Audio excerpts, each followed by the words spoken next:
Hello ನಮಸ್ತೆ students welcome back to anti clock coaching academy. ನಾನು ನಿಖಿಲೇಶು ಆ್ಯಂಟಿ clock coaching ಅಕಾಡೆಮಿಯಿಂದ ಈ ಒಂದು ವಿಡಿಯೋವನ್ನು ಟಿಲ್ ದ ಎಂಡ್ ವಾಚ್ ಮಾಡಿ. ಯಾಕಂತ ಕೇಳಿದರೆ ಈ ವರ್ಷ ಕೆಲವೊಂದಿಷ್ಟು ಮೇಜರ್ ಚೇಂಜಸ್ಗಳನ್ನು ಮಾಡಿದ್ದಾರೆ. ಸರ್ ಈ ಮೇಜರ್ ಚೇಂಜಸ್ಗಳಿಂದ ನಮ್ಗೆ ತುಂಬ ಲಾಸ್ ಆಗುತ್ತೆ ಅಂತ ಅಂದ್ಕೊಂಡಿದ್ದಿದ್ರೆ ನಾನು ಅದನ್ನು ಕ್ಲಾರಿಟಿಯನ್ನು ಕೊಡ್ತಾ ಇದ್ದೇನೆ. ನಿಮಗೆ ಲಾಸ ಅಥವಾ ಏನಾದರೂ ಪ್ರಾಫಿಟ್ ಇದೆಯಾ ಇದರಿಂದ ಅನ್ನೋದನ್ನು ನಾನು ಹೇಳ್ತೇನೆ. ಮತ್ತು ಏನೇನು ಚೇಂಜಸ್ ಆಗಿದೆ ಅದ್ರ ಬಗ್ಗೆಯೂ ಕೂಡ ಕಂಪ್ಲೀಟ್ ಡೀಟೇಲ್ಸನ್ನು ಕೊಡ್ತೇನೆ. ಟಿಲ್ ದ ಎಂಡ್ ವಾಚ್ ಮಾಡಿ. Okay, first of all editing option ಇವತ್ತಿಂದ ಓಪನ್ ಆಗುತ್ತೆ. ಅವ್ರದ್ದು KEA ಕಡೆಯಿಂದ ಶೆಡ್ಯೂಲನ್ನು ರಿಲೀಸ್ ಮಾಡಿಲ್ಲ, ಬಟ್ ಇವತ್ತಿಂದ ಓಪನ್ ಆಗುತ್ತೆ. ಟಿಲ್ 25th ಎಡಿಟಿಂಗ್ ಆಪ್ಷನ್ ಇರುತ್ತೆ. ಅಫಿಷಿಯಲ್ ಆಗಿ ಇನ್ನೋರು ವೆಬ್ಸೈಟಲ್ಲಿ ಶೆಡ್ಯೂಲನ್ನು ರಿಲೀಸ್ ಮಾಡಲಿಲ್ಲ, ಬಟ್ ಅವ್ರದ್ದು ಟ್ವಿಟ್ಟರ್ ಅಕೌಂಟಲ್ಲಿ ಆಲ್ರೆಡಿ ಇದನ್ನು ಪೋಸ್ಟ್ ಮಾಡಿದ್ದಾರೆ. 21 ಸ್ಟಾರ್ಟ್ ಆಗಿ 25th ನಿಮಗೆ ಎಡಿಟಿಂಗ್ ಇರುತ್ತೆ. ನೀವು ರೀಆರ್ಡರ್, ಡಿಲೀಟು ಏನೇ ಮಾಡೋದಿದ್ರು ಮಾಡ್ಬೋದು. ಹೊಸ ಕಾಲೇಜನ್ನು ಆ್ಯಡ್ ಮಾಡಲಿಕ್ಕೆ ಆಗೋದಿಲ್ಲ. ಆಲ್ರೆಡಿ ಸೀಟ್ ಮ್ಯಾಟ್ರಿಕ್ಸಲ್ಲಿ ಇರೋ ಕಾಲೇಜನ್ನು ಆ್ಯಡ್ ಮಾಡಲಿಕ್ಕೆ ಆಗೋದಿಲ್ಲ. ಫಸ್ಟ್ ರೌಂಡಲ್ಲಿ ಕೊಟ್ಟಿರೋದು. ಇನ್ ಕೇಸ್ ಯಾವುದಾದ್ರೂ ಹೊಸ ಕಾಲೇಜು ಇವಾಗ ಸೆಕೆಂಡ್ ರೌಂಡಿಗೆ ಆ್ಯಡ್ ಆದರೆ ಅದನ್ನು ಆ್ಯಡ್ ಮಾಡ್ಬೋದು, ಬಿಟ್ಟರೆ ಮತ್ತೆ ಹೊಸ ಕಾಲೇಜ್ ಆ್ಯಡ್ ಮಾಡಲಿಕ್ಕೆ ಆಗೋದಿಲ್ಲ. ಎಡಿಟು, ಡಿಲೀಟು ಇದೇನಾದರೂ ಮಾಡಬೇಕು. ಆ್ಯಂಡ್ ಈಗ ನೆನ್ಪಿಟ್ಕೊಳ್ಳಿ, ನಿಮ್ಮ ಕಾಲೇಜ್ ಲಿಸ್ಟಲ್ಲಿ, ನಿಮ್ಮ ಆಪ್ಷನ್ ಎಂಟ್ರಿ ಕಾಲೇಜ್ ಲಿಸ್ಟಲ್ಲಿ ನೀವು ಸಿಕ್ಕಿರೋ ಕಾಲೇಜನ್ನು ಒಂದೇ ತಗೊಳ್ಬೇಕು, ಇಲ್ಲ ಬಿಟ್ಟು ಬಿಡಬೇಕು. ಎರಡರೊಳಗೊಂದು. ರಿಜೆಕ್ಟ್ ಮಾಡೋ ಆಪ್ಷನ್ ಇಲ್ಲ. ಒಂದೇ ಈಗ ನೀವು ಆಪ್ಷನ್ ಎಂಟ್ರಿ ಆಗ್ತೀರಾ, ಸೆಕೆಂಡ್ ರೌಂಡ್ ರಿಸಲ್ಟ್ ಬರುತ್ತೆ, ಅದಾದ ನಂತರ ಬಂದಿರೋ ಕಾಲೇಜನ್ನು ಬಿಡಬೇಕು, ಅಥವಾ KEA KCET ಅಡ್ಮಿಷನಿಂದನೇ ಎಕ್ಸಿಟ್ ಆಗಬೇಕು. ನಾನು ಕಾಲೇಜನ್ನು ಬಿಟ್ಟು ಬೆಟರ್ ಕಾಲೇಜಿಗೆ ಟ್ರೈ ಮಾಡ್ತೇನೆ ಅಂತ ಹೇಳಲಿಕ್ಕಿಲ್ಲ. ಅದಕ್ಕೋಸ್ಕರ ನಿಮ್ಮ ಆಪ್ಷನ್ ಎಂಟ್ರಿ ಲಿಸ್ಟಲ್ಲಿ ಕಾಲೇಜ್ಗಳನ್ನು ನೋಡ್ಕೊಳ್ಳಿ. ನೀವು ಆ ಕಾಲೇಜ್ ಸಿಕ್ಕಿದ್ರೆ ನೀವು ಹೋಗಲೇಬೇಕು ಕಂಪಲ್ಸರಿ. ಇಲ್ಲ KCET ಆಪ್ಷನ್ ಎಂಟ್ರಿ ಲಿಸ್ಟಿಂದಾನೆ, meaning to say that counselling ಇಂದಾನೆ ಎಕ್ಸಿಟ್ ಆಗಬೇಕು. ಆಯಿತಾ? ಅದು ಈ ವರ್ಷದ rules.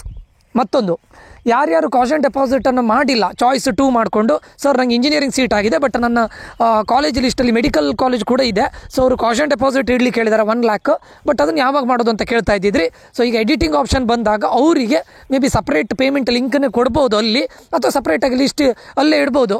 Those having medical college list in their option entry list, they can pay the money ಅಂತೇಳಿ ಒಂದು ಲಿಂಕ್ ಕೊಡ್ಬೋದು. ಆ ಲಿಂಕ್ ಥ್ರೂ ನೀವು ಪೇಮೆಂಟ್ ಮಾಡಿದರೆ ಕಾಶ್ ಆ್ಯಂಡ್ ಡೆಪಾಸಿಟ್ ಆಗುತ್ತೆ. ಅರೌಂಡ್ 1 lakh ಕಾಶ್ ಆ್ಯಂಡ್ ಡೆಪಾಸಿಟ್ ಇದೆ. ಕಂಪಲ್ಸರಿ ಮಾಡಲೇಬೇಕು ನಿಮ್ಮ ಆಪ್ಷನ್ ಎಂಟ್ರಿ ಲಿಸ್ಟಲ್ಲಿ ಮೆಡಿಕಲ್ ಕಾಲೇಜ್ಗಳಿದ್ದರೆ. ಇಲ್ಲದೇ ಇದ್ದರೆ, ನೀವು ಇನ್ ಕೇಸ್ ಮಾಡದೇ ಇದ್ದರೆ ಅವರೇ ಅದನ್ನು ಡಿಲೀಟ್ ಮಾಡ್ತಾರೆ ಮೆಡಿಕಲ್ ಕಾಲೇಜಸ್ಗಳನ್ನ. ಆವಾಗ ನಿಮಗೆ ಓನ್ಲಿ ಇಂಜಿನಿಯರಿಂಗಿಗೆ ನೀವು ಪಾರ್ಟಿಸಿಪೇಟ್ ಮಾಡಬೇಕಾಗತ್ತೆ. ಸರ್ ನಾನೀಗ 1 lakh ಕಾಶ್ ಆ್ಯಂಡ್ ಡೆಪಾಸಿಟ್ ಇಟ್ಟು ಅದಾದ ನಂತರ ನನಗೆ ಮೆಡಿಕಲ್ ಕಾಲೇಜ್ ಆಗಿಲ್ಲ, ಇಂಜಿನಿಯರಿಂಗ್ ಕಾಲೇಜ್ ಆದರೆ ಮತ್ತೆ ನಾನು ಫೀಸ್ ಕಟ್ಟಬೇಕಾ? ಇಲ್ಲ ಸರ್, ಪ್ರಸನ್ನಕುಮಾರ್ ಸರ್ ಅವರು ಬಂದು ಹೇಳಿದ ಪ್ರಕಾರ ಅದೇ ಹಣವನ್ನು ನಿಮ್ಮ ಇಂಜಿನಿಯರಿಂಗಿಗೆ ಅದನ್ನು ಅಡ್ಜಸ್ಟ್ ಮಾಡ್ಕೊಳ್ತಾರಂತೆ. ಸೊ ಅದನ್ನು ಮತ್ತೆ ನೀವು ಎಕ್ಸ್ಟ್ರಾ ಮತ್ತೆ 1,40,000 50,000 ಪೇ ಮಾಡಲಿಕ್ಕಿಲ್ಲ. ಏನು ಕಾಶ್ ಆ್ಯಂಡ್ ಡೆಪಾಸಿಟ್ ಅಂತ ಪೇ ಮಾಡಿರ್ತೀರ ಅದನ್ನು ನಿಮ್ಗಲ್ಲಿ ಅಡ್ಜಸ್ಟ್ ಮಾಡ್ತಾರೆ. ಎಕ್ಸೆಸಿವ್ ಅಮೌಂಟನ್ನು ಪೇ ಮಾಡಲಿಕ್ಕೆ ಹೇಳ್ತಾರೆ ಅಷ್ಟೇ. ಆಯಿತಾ? ಆ್ಯಂಡ್ ರೌಂಡ್ 1 ಆಗಿದೆ ಸರ್, ನಾನು ಆಕ್ಸೆಪ್ಟ್ ಆ್ಯಂಡ್ ಅಪ್ಗ್ರೇಡ್ ಮಾಡಿದ್ದೆ, ರೌಂಡ್ 2 ಆಕ್ಸೆಪ್ಟ್ ಆ್ಯಂಡ್ ಅಪ್ಗ್ರೇಡ್ ಮಾಡಿ 3rd ರೌಂಡಿಗೆ ಹೋಗ್ಬೋದು ಅಂತ ಕೇಳ್ತಾ ಇದ್ದಿದ್ರು. ಲಾಸ್ಟ್ ಇಯರು ಇದ್ದಿತ್ತು, ಈ ವರ್ಷ ಅದನ್ನು ತೆಗಿತಾ ಇದ್ದಾರೆ. ಇದು ಮೇಜರ್ ಚೇಂಜು. ನೆನಪಿಟ್ಟುಕೊಳ್ಳಿ, there is no accept and upgrade, there is no reject and upgrade. Either ನಿಮಗೆ ಸೆಕೆಂಡ್ ರೌಂಡಲ್ಲಿ ಸಿಕ್ಕಿರೋ ಕಾಲೇಜನ್ನು ನೀವು ಆಕ್ಸೆಪ್ಟ್ ಮಾಡಿ ಅಡ್ಮಿಷನ್ ಆಗಬೇಕು, ಅಥವಾ KEA ಕೌನ್ಸಿಲಿಂಗಿಂದಾನೆ ಎಕ್ಸಿಟ್ ಆಗಬೇಕು. ಕರೆಕ್ಟ್ ಕೇಳ್ಕೊಳ್ಳಿ. ಈದರ್ ನೀವು ಸೆಕೆಂಡ್ ರೌಂಡಲ್ಲಿ ಸಿಕ್ಕಿರೋ ಕಾಲೇಜನ್ನು ಆಕ್ಸೆಪ್ಟ್ ಮಾಡಬೇಕು, ಹೋಗಿ ಅಡ್ಮಿಷನ್ ಆಗಬೇಕು, ಅಥವಾ KEA ಕೌನ್ಸಿಲಿಂಗಿಂದಾನೆ ಎಕ್ಸಿಟ್ ಆಗಬೇಕು. ಇದು ತುಂಬ ಇಂಪಾರ್ಟೆಂಟ್ ಸ್ಟೂಡೆಂಟ್ಸು, ಮೈಂಡಲ್ಲಿ ಇಟ್ಕೊಳ್ಳಿ. ಇದು ಈ ವರ್ಷದ ಮೇಜರ್ ಚೇಂಜಸ್. ಲಾಸ್ಟ್ ಇಯರ್ ಏನು ಮಾಡ್ತಾಯಿದ್ರು, ಆಕ್ಸೆಪ್ಟ್ ಆ್ಯಂಡ್ ಅಪ್ಗ್ರೇಡ್ ಮತ್ತು ರಿಜೆಕ್ಟ್ ಆ್ಯಂಡ್ ಅಪ್ಗ್ರೇಡ್ ಅಂದರೆ ನಿಮ್ಮ ಸಿಕ್ಕಿರೋ ಕಾಲೇಜನ್ನು ಹೋಲ್ಡಲ್ಲಿ ಇಟ್ಕೊಂಡು ನೆಕ್ಸ್ಟ್ ರೌಂಡಿಗೆ ಹೋಗುವಂಥ ಆಪ್ಷನ್ ಕೊಡ್ತಾಯಿದ್ರು. ಬಟ್ ಈ ವರ್ಷ ಈ ಚೇಂಜಸ್ಸನ್ನು ಮಾಡ್ತಾ ಇದ್ದಾರೆ. ಸೊ ಇದು ಯಾಕೆ ಮಾಡಿದ್ದಾರೆ ಅದು ಅವರಿಗೆ ಗೊತ್ತಿದೆ. ಇದನ್ನು ಮೊದಲೇ ಹೇಳಬೇಕಿತ್ತು. ಇವಾಗ ಫಸ್ಟ್ ರೌಂಡ್ ಆದಮೇಲೆ ಸಡನ್ನಾಗಿ ಇದನ್ನು ಕೊಡ್ತಾ ಇದ್ದಾರೆ. ಯಾಕೆ ಕೇಳಿದರೆ ನನ್ನ ಅನಿಸಿಕೆ ಪ್ರಕಾರ ಲೇಟ್ ಆಗಿದೆ, ಆಲ್ರೆಡಿ ಲೇಟ್ ಆಗಿದೆ. ಸೊ ಅದಕ್ಕೋಸ್ಕರ ಕೊಟ್ಟಿದ್ದಾರೆ ಅಂತ ಹೇಳ್ತೇನೆ. ಬಟ್ ಅವರು ಅದನ್ನು ಹೇಳೋದಿಲ್ಲ. ಯಾಕಂದರೆ ಆಲ್ರೆಡಿ ನೋಡಿ, ಇವತ್ತು 25th ಆಪ್ಷನ್ ಎಂಟ್ರಿ ಎಡಿಟಿಂಗ್ ಇದೆ. ಇಷ್ಟು ವರ್ಷದವರೆಗೆ ಇಷ್ಟೆಲ್ಲ ಆಪ್ಷನ್ ಎಂಟ್ರಿ ಎಡಿಟಿಂಗ್ ಕೊಡ್ತಾ ಇರಲಿಲ್ಲ ಇದ್ದಿತ್ತು. ಆಪ್ಷನ್ ಎಂಟ್ರಿ ಎಡಿಟಿಂಗ್ ಕೊಟ್ಟಿದ್ದಾರೆ. ಅದಾದ ನಂತರ ಮತ್ತೆ ನಿಮಗೆ ಈ ವರ್ಷ ಮತ್ತೊಂದು ಏನಂತ ಕೇಳಿದರೆ, ಸೆಕೆಂಡ್ ರೌಂಡಿಗೆ ಇನ್ನೊಂದು ಮಾಕ್ ಅಲಾಟ್ಮೆಂಟ್ ರಿಸಲ್ಟ್ ಅಂತ ಕೊಡ್ತಾರೆ. ಸೆಕೆಂಡ್ ರೌಂಡಿಗೆ ಮಾಕ್ ಅಲಾಟ್ಮೆಂಟ್ ರಿಸಲ್ಟ್ ಅಂತ ಹೇಳಿದರೆ ಅದು 99 ಅಲ್ಲ 100% ಅದೇ ಫಿಕ್ಸ್ ಆಗಿರುತ್ತೆ. ಒಂದೇ ಅದಕ್ಕಿಂತ ಬೆಟರ್ ಕಾಲೇಜ್ ಸಿಗ್ಬೋದು ನಿಮಗೆ ಆ್ಯಕ್ಚುಯಲ್ ರೌಂಡಲ್ಲಿ, ಸೆಕೆಂಡ್ ರೌಂಡಲ್ಲಿ. ಅದಕ್ಕಿಂತ ಡೌನ್ ಗ್ರೇಡ್ ಅಂತೂ 100% ಆಗೋದಿಲ್ಲ. ಯಾಕೆ ಕೇಳಿದರೆ ಅವ್ರು ಏನು ಹೇಳಿದ್ದಾರೆ, ಮಾಕ್ ಅಲಾಟ್ಮೆಂಟ್ ರಿಸಲ್ಟನ್ನು ಕೊಡ್ತಾರೆ, ಸೆಕೆಂಡ್ ಮಾಕ್ ಅಂತ ಕೊಡ್ತಾರೆ. ಅದರಲ್ಲಿ ಯಾರ್ಯಾರು ಇನ್ ಕೇಸ್ MCC ರಿಸಲ್ಟ್ ಬಂತ ಅವರಿಗೆ ಬೇರೆ ಮೆಡಿಕಲ್ ಕಾಲೇಜ್ ಆದರೆ, MCC ಥ್ರೂ ಮೆಡಿಕಲ್ ಕಾಲೇಜ್ ಆದರೆ ನೀವು ಅದನ್ನು ತಗೊಳ್ಳೋದಾದರೆ ಇಲ್ಲಿಂದ ಎಕ್ಸಿಟ್ ಆಗೋ ಆಪ್ಷನ್ ಕೊಡ್ತಾರೆ ಅವರಿಗೆ. ಆವಾಗ ನಿಮ್ಗೆ ಏನು ಹೇಳ್ತಾರೆ, ಇಲ್ಲಿ ಇಂಜಿನಿಯರಿಂಗ್ ಸೀಟ್ ಸಿಕ್ಕಿದವರಿಗೆ ಅಲ್ಲಿ ಮೆಡಿಕಲ್ ಸೀಟ್ ಸಿಕ್ಕಿದರೆ, ಇನ್ ಕೇಸ್ ನಮ್ಮದು ಇದರಲ್ಲಿ ಇಲ್ಲಿ ಕರ್ನಾಟಕ KEA ಕಡೆಯಿಂದ ನಡೆಯುವಂಥ ಮೆಡಿಕಲ್ MBBS ಇದರಲ್ಲಿ ಸಿಕ್ಕಿದರೆ ಅವ್ರದ್ದು ಇಂಜಿನಿಯರಿಂಗ್ ಸೀಟ್ ಮ್ಯಾಟ್ರಿಕ್ಸಿಗೆ ಆ್ಯಡ್ ಆಗುತ್ತೆ. ಆವಾಗ ನಿಮಗೆ ಅಪ್ಗ್ರೇಡ್ ಆಗುತ್ತೆ, ಬಿಟ್ಟರೆ ಡೌನ್ ಗ್ರೇಡ್ ಅಂತೂ 100% ಆಗೋದಿಲ್ಲ. ಇದು ಇಂಪಾರ್ಟೆಂಟು. ಈ ವರ್ಷ ಸೆಕೆಂಡ್ ರೌಂಡಿಗೆ ಬಿಫೋರ್ ಮಾಕ್ ರೌಂಡ್ ಅಂತ ಕೊಡ್ತಾರೆ. ಅದು ನಿಮಗೆ 100% ಫಿಕ್ಸು. ಅದ್ರಿಗಿಂತ ಅಪ್ಗ್ರೇಡ್ ಆಗುತ್ತೆ ಬಿಟ್ಟರೆ ಡೌನ್ಗ್ರೇಡ್ ಆಗೋದಿಲ್ಲ. ಇದೊಂದು ಎಕ್ಸ್ಟ್ರಾ ಆಯಿತು. ಸರ್ ಮತ್ತು ಈ ಚೇಂಜಸ್ಗಳಾಗಿದೆಯಲ್ಲ, ಏನು ಇದರಿಂದ ನಮಗೆ ಲಾಸ್ ಆಗಿದೆಯಾ ಅಥವಾ ಏನಾದರೂ ಅಡ್ವಾಂಟೇಜ್ ಇದೆಯಾ ಸರ್? ಈಗ ನೋಡಿ, ಮಾಡಿರೋದು ಇಷ್ಟೇ. ಏನು ಅಂತ ಕೇಳಿದರೆ, ಲಾಸ್ಟ್ ಇಯರ್ ನಿಮಗೆ ಆಕ್ಸೆಪ್ಟ್ ಆ್ಯಂಡ್ ಅಪ್ಗ್ರೇಡ್ ಮಾಡಿದರೆ ಚಾಯ್ಸ್ 2 ಮತ್ತು ಚಾಯ್ಸ್ 3 ಮಾಡಿದರೆ ಫೀಸ್ ಪೇ ಮಾಡಿ ನೀವು ಇಲ್ಲಿಗೆ ಹೋಗೋ ಇರಲಿಲ್ಲ, ಎಲ್ಲಿಗೆ ಕಾಲೇಜಿಗೆ ಹೋಗ್ಬೇಕಂತ ಇರಲಿಲ್ಲ, ಅಡ್ಮಿಷನ್ ತೊಗೊಳ್ಬೇಕಂತ ಇರಲಿಲ್ಲ. ಯಾರಿಗೆ ಅಡ್ಮಿಷನ್ ತೊಗೊಳ್ಬೇಕಾಗಿತ್ತು? ಚಾಯ್ಸ್ 1 ಮಾಡಿದವರಿಗೆ. ಬಟ್ ಈ ವರ್ಷ ಏನು ಮಾಡ್ತಾ ಇದ್ದಾರೆ, ನಿಮಗೆ ಚಾಯ್ಸ್ 1 ಬಿಟ್ಟರೆ ಚಾಯ್ಸ್ 4 ಅಂದರೆ ಕಂಪಲ್ಸರಿ ಅಡ್ಮಿಷನ್ ತಗೊಳ್ಳೇಬೇಕು. ಕಂಪಲ್ಸರಿ ಅಡ್ಮಿಷನ್ ತೊಗೊಳ್ಬೇಕು, ಇಲ್ಲ ಎಕ್ಸಿಟ್ ಆಗಬೇಕು. ಎರಡರೊಳಗೆ ಒಂದು ಆಪ್ಷನ್ ಇರೋದು. ಆಯಿತಾ? ಇದೊಂದು ಗೊತ್ತಾಗಿದೆ ಅಂತ ಅಂದ್ಕೊಳ್ತೇನೆ. ಲಾಸ್ಟ್ ಟೈಮ್ ಏನು ಮಾಡ್ತಾ ಇದ್ದಿದ್ರು, ನೀವು ಏನೇ ಮಾಡಿದ್ರು ನಿಮಗೆ ಆಕ್ಸೆಪ್ಟ್ ಆ್ಯಂಡ್ ಅಪ್ಗ್ರೇಡ್ ಮಾಡಿ ಅಂದರೆ ಚಾಯ್ಸ್ 1 ಚಾಯ್ಸ್ 2 ಮಾಡಿದರೆ ನಿಮಗೆ ನೆಕ್ಸ್ಟ್ ರೌಂಡ್ ಹೋಗೋಕ್ಕೆ ಫೀಸ್ ಪೇ ಮಾಡಬೇಕಿತ್ತು. ರಿಜೆಕ್ಟ್ ಆ್ಯಂಡ್ ಅಪ್ಗ್ರೇಡ್ ಮಾಡಿದಾಗ ಫೀಸ್ ಪೇ ಮಾಡೋ ಅಗತ್ಯ ಇರಲಿಲ್ಲ. ನೀವು ಥರ್ಡ್ ರೌಂಡಲ್ಲಿ ಪಾರ್ಟಿಸಿಪೇಟ್ ಮಾಡ್ಬೋದಿತ್ತು. ಬಟ್ ಈ ವರ್ಷ ಹಾಗೆ ಮಾಡ್ತಾ ಇಲ್ಲ. ನೀವು ಫೀಸ್ ಪೇ ಮಾಡಿ ಅಡ್ಮಿಷನ್ ಆಗಲೇಬೇಕು. ಹಾಗಾದರೆ ಸರ್ ಈ ವರ್ಷ ಥರ್ಡ್ ರೌಂಡ್ ಅಂತ ಇಲ್ವಾ? ಇದೆ. Very important. ಇಲ್ಲಿ ನಿಮಗೆ ಡ್ರಾಬ್ಯಾಕ್ ಏನು ಅಂತ ಕೇಳಿದರೆ, ನಿಮಗೀಗ ಫಾರ್ ಎಕ್ಸಾಂಪಲ್ ಒಂದು ಕಾಲೇಜ್ ಈಗ ಏನು ಹೇಳ್ತಾರೆ, ಸೆಕೆಂಡ್ ರೌಂಡಲ್ಲಿ ಒಂದು ಕಾಲೇಜ್ ಸಿಕ್ಕಿದೆ. ಅದು ಮೇ ಬಿ ನಿಮಗೆ ಮೈಸೂರಲ್ಲಿ ಕಾಲೇಜ್ ಸಿಕ್ಕಿದೆ. ಥರ್ಡ್ ರೌಂಡಿಗೆ ನೀವು ಸೆಕೆಂಡ್ ರೌಂಡ್ ಆಯಿತು, ಹೋಗಿ ಮೈಸೂರು ಕಾಲೇಜಿಗೆ ಹೋಗಿ ಅಡ್ಮಿಷನ್ ಆಗಿರ್ತೀರಾ. ಥರ್ಡ್ ರೌಂಡ್ ಸೆಕೆಂಡ್ ರೌಂಡ್ ಆದ ನಂತರ ಇವ್ರು ಏನು ಮಾಡ್ತಾರೆ, ಯಾವ್ಯಾವ ಕಾಲೇಜಲ್ಲಿ ಎಷ್ಟೆಷ್ಟು ಸೀಟ್ಸ್ಗಳು ವೇಕೆಂಟ್ ಇದೆ ಅನ್ನೋದನ್ನು ರಿಲೀಸ್ ಮಾಡ್ತಾರೆ. ಆ ವೇಕೆಂಟ್ ಸೀಟ್ಸನ್ನು ನೋಡಿ ನಿಮಗೂ ಕೂಡ ಮತ್ತೆ ಏನು ಹೇಳ್ತಾರೆ, ಎಂಟ್ರಿ ಮಾಡೋ ಆಪ್ಷನ್ ಎಂಟ್ರಿ ಮಾಡೋ ಲಿಸ್ಟ್ ಇದನ್ನು ಕೊಡ್ತಾರಂತೆ. ಅವರು ಅದನ್ನು ಸ್ಪೆಸಿಫಿಕಲಿ ಮೆನ್ಷನ್ ಮಾಡಲಿಲ್ಲ. ಫ್ರೆಶ್ ಎಂಟ್ರಿ ಮಾಡ್ಲಿಕ್ಕೆ ಕೊಡ್ತಾರಾ ಅಥವಾ ನಿಮ್ಗೆ ಆಲ್ರೆಡಿ ಸೆಕೆಂಡ್ ರೌಂಡಲ್ಲಿ ಏನು ಕಾಲೇಜ್ ಆಗಿದೆ ಅದರಿಂದ ಮೇಲ್ಗಡೆದು ಮಾತ್ರ ಕೊಡ್ತಾರೆ, ಅದ್ರ ಬಗ್ಗೆ ಇನ್ನೂ ಹೇಳಲಿಲ್ಲ. ಅಥವಾ ಓನ್ಲಿ ಈಗ ಏನು ಹೇಳ್ತಾರೆ, ಕಾಲೇಜ್ ಯಾವುದೆಲ್ಲ ಉಳಿದಿದೆ ನೋಡಿ. ಫಾರ್ ಎಕ್ಸಾಂಪಲ್ ಒಂದಿಷ್ಟು ಕಾಲೇಜಲ್ಲಿ ಒಂದು XYZ ABC ಅನ್ನೋ ಕಾಲೇಜಲ್ಲಿ ಸೀಟ್ಸ್ ಉಳಿದಿದೆ, ಅದನ್ನು ಮಾತ್ರ ಆಪ್ಷನ್ ಎಂಟ್ರಿ ಮಾಡ್ಲಿಕ್ಕೆ ಕೊಡ್ತಾರೆ, ಅದ್ರ ಬಗ್ಗೆ ಕ್ಲಾರಿಟಿ ಕೊಡಲಿಲ್ಲ. ಆಯಿತಾ? ಇದು ಫಸ್ಟ್ ಟೈಮ್ ಮಾಡಿದ್ದು. ಮೇ ಬಿ ನನ್ನ ಪ್ರಕಾರ ಯಾವ್ಯಾವ ಕಾಲೇಜಲ್ಲಿ ಯಾವ್ಯಾವ ಸೀಟ್ಸ್ ಉಳಿದಿದೆ ಅದನ್ನು ಮಾತ್ರ ನಿಮಗೆ ಎಂಟ್ರಿ ಮಾಡ್ಲಿಕ್ಕೆ ಕೊಡ್ಬೋದು ಅಂದ್ಕೊಳ್ತೇನೆ. ಅದ್ರ ಬಗ್ಗೆ ಕ್ಲಾರಿಟಿ ಕೊಡಲಿಲ್ಲ. ಹಾಗಾದರೆ ಇಲ್ಲಿ ಡ್ರಾಬ್ಯಾಕ್ ಏನು ಅಂತ ಕೇಳಿದ್ರೆ, ನಿಮಗೆ ಮೈಸೂರು ಕಾಲೇಜಲ್ಲಿ ಆದರೆ ಇನ್ ಕೇಸ್ ನೀವು ಥರ್ಡ್ ರೌಂಡಿಗೆ ಪಾರ್ಟಿಸಿಪೇಟ್ ಮಾಡಿದ್ರಿ, ಥರ್ಡ್ ರೌಂಡ್ ಸೆಕೆಂಡ್ ರೌಂಡ್ ಆಯಿತು, ಅದಾದಮೇಲೆ ಅವ್ರು ಹೇಳ್ತಾರೆ ಒಂದು ಇದನ್ನು ರಿಲೀಸ್ ಮಾಡ್ತಾರೆ PDF-ಅನ್ನು.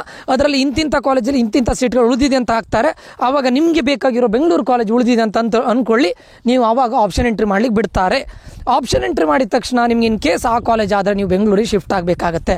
ಇದು ಸ್ವಲ್ಪ ಹೆಕ್ಟಿಕ್ ಪ್ರಾಸೆಸ್. ಬಟ್ ಇದು ಆ್ಯಕ್ಚುಲಿ ಒಳ್ಳೆ ಇದಲ್ಲ, ರೂಲ್ಸ್ ಅಲ್ಲ. ಬಟ್ ನಂಗೆ ಗೊತ್ತಿಲ್ಲ ಅದು ಯಾವ ರೀತಿಯಲ್ಲಿ ಇದನ್ನು ಇಂಪ್ಲಿಮೆಂಟ್ ಮಾಡಿದ್ದಾರೆ.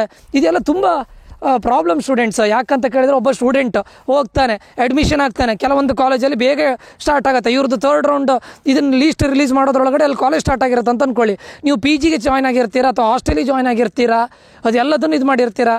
ಮತ್ತೆ ಥರ್ಡ್ ರೌಂಡ್ ಬರುತ್ತೆ, ಥರ್ಡ್ ರೌಂಡಲ್ಲಿ ನಿಮ್ಗೆ ಅಪ್ಗ್ರೇಡ್ ಆಗುತ್ತೆ, ಬೆಂಗಳೂರಿಗೆ ಬರಬೇಕು. ಇದೆಲ್ಲ ಅವ್ರು ಇಟ್ಕೊಳ್ಬೇಕಿತ್ತು, ಮೈಂಡಲ್ಲಿ ಇಟ್ಕೊಂಡು ಮಾಡಬೇಕಿತ್ತು. ಐ ಡೋಂಟ್ ನೋ ಇವರು ಯಾವ ರೀತಿ ಮಾಡ್ತಾ ಇದ್ದಾರೆ ನನಗೆ ಗೊತ್ತಿಲ್ಲ. ಆಯಿತಾ?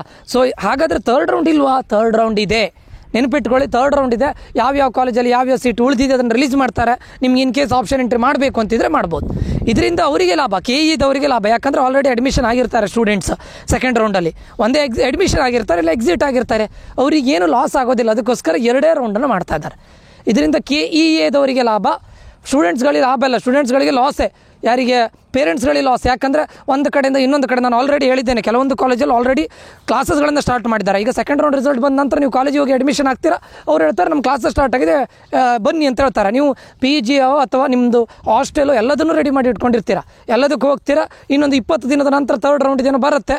ಅದಾದ ನಂತರ ನಿಮಗೆ ಬೇರೆ ಕಾಲೇಜಲ್ಲಿ ಹೊಟ್ಟೋದಾಗ ನಿಮಗೆ ಏನು ಹೇಳ್ದು, ರೀಲೊಕೇಟ್ ಆಗೋದು ಪ್ರಾಬ್ಲಮ್ ಆಗುತ್ತೆ. ಥರ್ಡ್ ರೌಂಡ್ ಇದೆ ಸ್ಟೂಡೆಂಟ್ಸ್, ಥರ್ಡ್ ರೌಂಡ್ ಇಲ್ಲ ಅಂತಲ್ಲ. ಆಯಿತಾ? ಸೊ ಥರ್ಡ್ ರೌಂಡ್ ಇದೆ, ಬಟ್ ಅಡ್ಮಿಷನ್ ಆಗಿ ಅದಾದ ನಂತರ ಸ್ವಲ್ಪ ಎಕ್ಸ್ಟ್ರಾ ಪ್ರಾಸೆಸ್ಗಳು ನಿಮ್ಗೆ ಆಗುತ್ತೆ. ಓಕೆ, ಇದನ್ನು ಯಾವ ಐಡಿಯಾ ಇಟ್ಕೊಂಡು, ನನ್ನ ಅನಿಸಿಕೆ ಪ್ರಕಾರ ಇದು ಲೇಟ್ ಆಗಿತ್ತಲ್ಲ, AICTE ಅವರು 15th ಸ್ಟಾರ್ಟ್ ಮಾಡಬೇಕು ಅಂತ ಹೇಳಿದ್ದಾರೆ. ಅಷ್ಟರೊಳಗಡೆ ಇವರು ಥರ್ಡ್ ರೌಂಡ್ ನಡೆಯೋದಿಲ್ಲ ಅಂತ ಗೊತ್ತಾಯ್ತು ಇವರಿಗೆ. ಅದಕ್ಕೋಸ್ಕರ ಇದನ್ನು ಮಾಡಿರ್ಬೋದು ಅಂತ ನಾನು ಅಂದ್ಕೊಳ್ತೇನೆ. But I don't know. Okay, ಇದನ್ನು ಇವರು ಫಸ್ಟೇ ಇದನ್ನು ನೋಟಿಫೈ ಮಾಡಬೇಕಿತ್ತು. ಫಸ್ಟಿಗೆ ಪ್ರಸನ್ನ ಕುಮಾರ್ ಸರ್ ಹೇಳಿದ್ರು, ಈ ವರ್ಷ ನಾವು ಜಾಸ್ತಿ ರೌಂಡ್ಸ್ ಆಫ್ ಕೌನ್ಸಿಲಿಂಗ್ ಮಾಡ್ತೇನೆ ಅಂತ ಹೇಳಿದರು.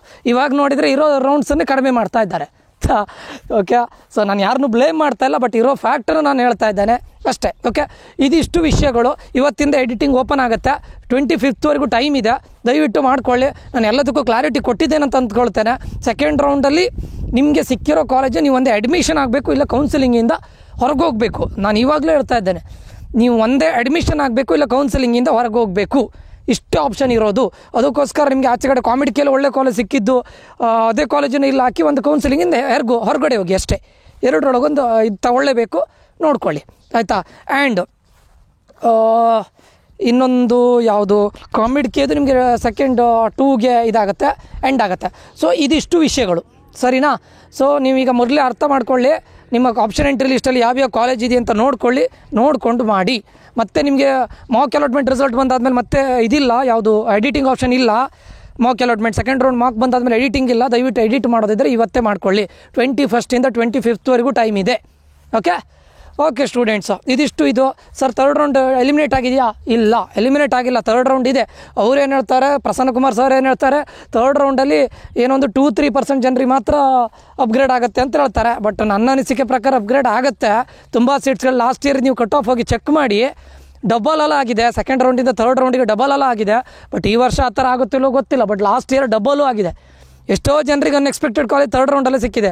ಅವ್ರು ಹೇಳ್ತಾರೆ 2% ಮಾತ್ರ ಅಂತ ಹೇಳ್ತಾರೆ. ಬಟ್ ಐ ಡೋಂಟ್ ನೋ, ಗೊತ್ತಿಲ್ಲ. ಓಕೆ, ನೀವು ಬೇಕಾದರೆ ಚೆಕ್ ಮಾಡ್ಬೋದು. ಸೆಕೆಂಡ್ ರೌಂಡ್ ಮತ್ತು ಥರ್ಡ್ ರೌಂಡ್ ಕಟ್ ಆಫ್ ರ್ಯಾಂಕನ್ನು ಚೆಕ್ ಮಾಡಿ ನೋಡಿ. ಎಷ್ಟೋ ಕಾಲೇಜಲ್ಲಿ ಡಬಲ್ ಆಗಿದೆ. ಟಾಪ್ ಕಾಲೇಜಸಲ್ಲಿ ನಾನು ಹೇಳ್ತಾ ಇಲ್ಲ, ಬಟ್ ಎಲ್ರಿಗೂ ಟಾಪ್ ಕಾಲೇಜ್ ಹೋಗ್ಲಿಕ್ಕೆ ಆಗೋದಿಲ್ಲ ಬಿಡಿ. ಎಲ್ಲರೂ ಸ್ಟೂಡೆಂಟ್ ಅಲ್ವಾ, ಅವರು ಕೂಡ ಹಾರ್ಡ್ ವರ್ಕ್ ಮಾಡಿದ್ದಾರೆ. ಸೊ ತುಂಬ ಜನರಿಗೆ ಇದಾಗಿದೆ, ಏನೋ ಅಪ್ಗ್ರೇಡ್ ಆಗಿದೆ. ಬಟ್ ಸ್ಟಿಲ್ ಥರ್ಡ್ ರೌಂಡ್ ಇದೆ. ಮತ್ತು ಅವರು ಬಂದು ಹೇಳಿದಂತಹ ವಿಷಯದಲ್ಲಿ ಯಾರಿಗೆ ಸೀಟ್ ಅಲಾಟ್ ಆಗಿಲ್ಲ ಅವ್ರ ಬಗ್ಗೆ ಮಾತೇ ಆಡಲಿಲ್ಲ ಆಯಿತಾ.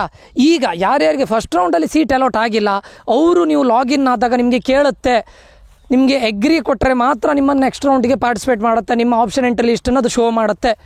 ನೀವು ಇಲ್ಲ ನನಗೆ ಮುಂದಿನ ರೌಂಡಲ್ಲಿ ಪಾರ್ಟಿಸಿಪೇಟ್ ಮಾಡಲಿಕ್ಕೆ ಇಷ್ಟ ಇಲ್ಲ ಅಂತಿದ್ರೆ ಡಿಸ್ಎಗ್ರಿ ಅಂತ ಕೊಟ್ಟು ಅಲ್ಲಿಂದ ಎಕ್ಸಿಟ್ ಆಗ್ಬೋದು. ನೀವು ಎಗ್ರಿ ಕೊಟ್ಟರೆ ಮಾತ್ರ ನೆಕ್ಸ್ಟ್ ರೌಂಡಿಗೆ ಹೋಗುತ್ತೆ. ಎಲ್ರಿಗೂ ಹೇಳ್ತಾ ಇದ್ದಾನೆ, ಈ ವರ್ಷ ಇದು ಚೇಂಜಸ್ ಆಗಿದೆ. ಯಾರ್ಯಾರಿಗೆ ಸೀಟ್ ಅಲಾಟ್ ಆಗಿಲ್ಲ ಅವರು ನೀವು ಎಗ್ರಿ ಕೊಟ್ಟರೆ ಮಾತ್ರ ನೆಕ್ಸ್ಟ್ ರೌಂಡಿಗೆ ಹೋಗುತ್ತೆ. ಎಗ್ರಿ ಕಂಪಲ್ಸರಿ ಕೊಡಲೇಬೇಕು. ಎಗ್ರಿ ಅಂತ ಕೊಟ್ಟರೆ ನಿಮಗೆ ನೆಕ್ಸ್ಟ್ ರೌಂಡಿಗೆ ಹೋಗುತ್ತೆ. ನಿಮ್ಮ ಕಾಲೇಜ್ ಆಪ್ಷನ್ ಎಂಟ್ರಿ ಲಿಸ್ಟನ್ನು ತೋರಿಸುತ್ತೆ. ನೀವು ಅಲ್ಲಿ ಬೇಕಾದರೆ ಚೇಂಜಸ್ ಮಾಡ್ಬೋದು ಆಯಿತಾ. ಇನ್ನು ಸೆಕೆಂಡ್ ರೌಂಡಲ್ಲಿ ನಾಟ್ ಅಲಾಟೆಡ್ ಸೀಟ್ ಬಗ್ಗೆ ಅವ್ರು ಏನೂ ಮಾತಾಡಲಿಲ್ಲ. ನನ್ನ ಪ್ರಕಾರ ಅವ್ರನ್ನ ಥರ್ಡ್ ರೌಂಡಿಗೆ ಕರ್ಕೊಂಡು ಹೋಗ್ತಾರೆ. ಬೈ ಡಿಫಾಲ್ಟ್ ಕರ್ಕೊಂಡು ಹೋಗಲೇಬೇಕು. ಯಾಕಂದರೆ ಕಾಲೇಜ್ ಅಲಾಟ್ ಆಗದೇ ಇದ್ದರೆ ಅವ್ರು ಥರ್ಡ್ ರೌಂಡಿಗೆ ಹೋಗಲೇಬೇಕು. ಅದಕ್ಕೂ ಕೂಡ ಸೇಮ್ ಎಗ್ರಿ ಕೊಟ್ಟರೆ ನಿಮಗೆ ಥರ್ಡ್ ರೌಂಡಿಗೆ ಕಳಿಸ್ಬೋದು. ಇದೇ ಇದನ್ನು ಮೆಥಡನ್ನು ಅಲ್ಲೂ ಕೂಡ ಫಾಲೋ ಮಾಡ್ಬೋದು. ಸರಿನಾ. ಇದಿಷ್ಟು ಈ ವಿಡಿಯೋದಲ್ಲಿ ಆಗಿರುತ್ತೆ. ಇದು ನಿಮಗೆ ಕ್ಲಾರಿಟಿ ಕೊಟ್ಟಿದೆ ಅಂತ ಅಂದ್ಕೊಳ್ತೇನೆ. ಆಪ್ಷನ್ ಎಂಟ್ರಿ ಇವತ್ತು ಸ್ಟಾರ್ಟ್ ಆಗುತ್ತೆ, 25th ಇದೆ ಎಡಿಟಿಂಗ್ ಆಪ್ಷನ್ನು. ದಯವಿಟ್ಟು ಮಾಡಿ ಆಯಿತಾ. ಓಕೆ, ಇದಿಷ್ಟು ಈ ವಿಡಿಯೋದಲ್ಲಿ ಆಗಿರುತ್ತೆ. ಈ ವಿಡಿಯೋ ಇನ್ಫಾರ್ಮೇಟಿವ್ ಆಗಿದೆ. ಸಬ್ಸ್ಕ್ರೈಬ್ ಮಾಡೋದನ್ನು ಮರಿಬೇಡಿ. ಇದೇ ರೀತಿ ಏನಾದರೂ ಅಪ್ಡೇಟ್ಸ್ಗಳು ಬಂದರೆ ನಾನು ಅಪ್ಡೇಟ್ ಮಾಡ್ತಾ ಇರ್ತೇನೆ.